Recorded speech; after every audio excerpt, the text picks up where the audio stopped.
প্ৰজন্মক ক'ব লাগিব তেওঁলোকে এইটো যাতে ধৰি ৰাখে অতীতলৈকে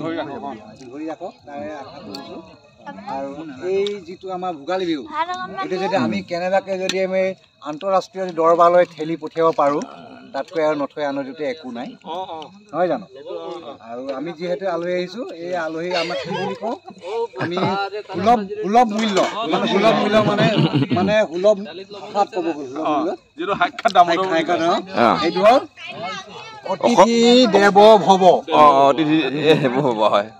সকলো ঘৰলে নেযায় নহয় মানে সকলোৰে ভাগ্যত নুখুলে হয়তো নুখুলে মাতিলেও নাযায় খুলিবলৈ এনেকুৱা মুহূৰ্ত কিছুমান লাগে আৰু আমি একচুৱেলি ভাল পাওঁ দেই লগে সংগে খাবলৈ ভাল পাওঁ কিন্তু আজিকালি যিহেতু সমাজ ব্যৱস্থাটো অলপ বেলেগ হৈছে বা জটিললৈ গৈছে জটিল মানে কি হ'ল আপোনাৰ পইচা আছেতো আপুনি পাতি লৈছে ঘৰতে মই পইচা আছে মোৰ কিন্তু সেইটো ধান্দা নহয় আচলতে ল'ৰাবিলাকে এটা হেৰি পাওক উৎসাহ এটা পাওক যে আমাৰ যে এটা পৰম্পৰা আছে যে এই পৰম্পৰাটো এইটোৱে আমাৰ মাঘৰ বিহু ভোগালী মানে ভোগৰ যিটো আমি জা জলপান খাওঁ এইটো আচলতে সঁচাকৈ ক'ব গ'লে চহা জীৱনৰহে এইটো চহা জীৱনৰ যিটো ভোগৰ আজি আমি খাইছোঁ ভোগৰ এসাঁজ খাইছোঁ হাঁহে বাঁহে খাইছোঁ এই চহা জীৱনৰ মানে কৃষি কৰ্মৰ লগত জড়িত চহৰ নগৰৰ এইটো নহয় একচুৱেলি চহৰ নগৰ নহয় চহা জীৱন বুলি ক'লে আমাৰ গাঁৱৰ পৰাহে আৰম্ভ হয় কাৰণ খেতি বাতি আজি গাঁৱতহে হয় টাউনত যোৱাসকলেতো কোনোবা চাকৰি সূত্ৰে গাঁৱৰ পৰাও গৈছে যদি তেওঁ আজি এইটোৰ পৰা মানে বঞ্চিত হৈছে গতিকে আমি ভাগ্যৱান গাঁৱত যিহেতু আছোঁ আমি গতিকে এনেকুৱা উৎসৱবিলাক আমি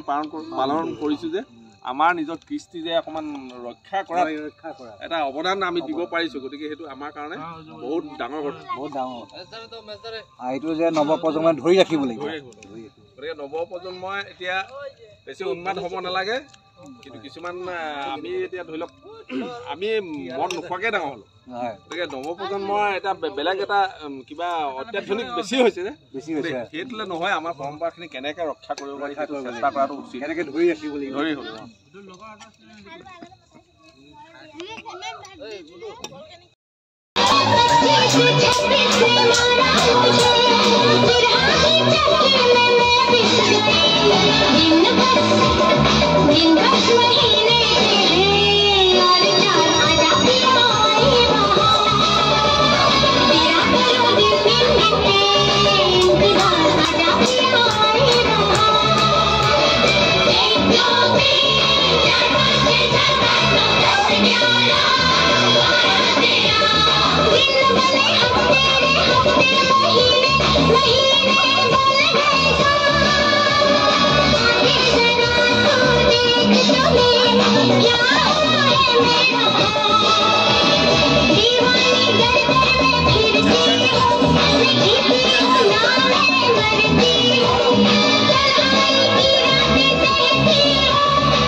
आजा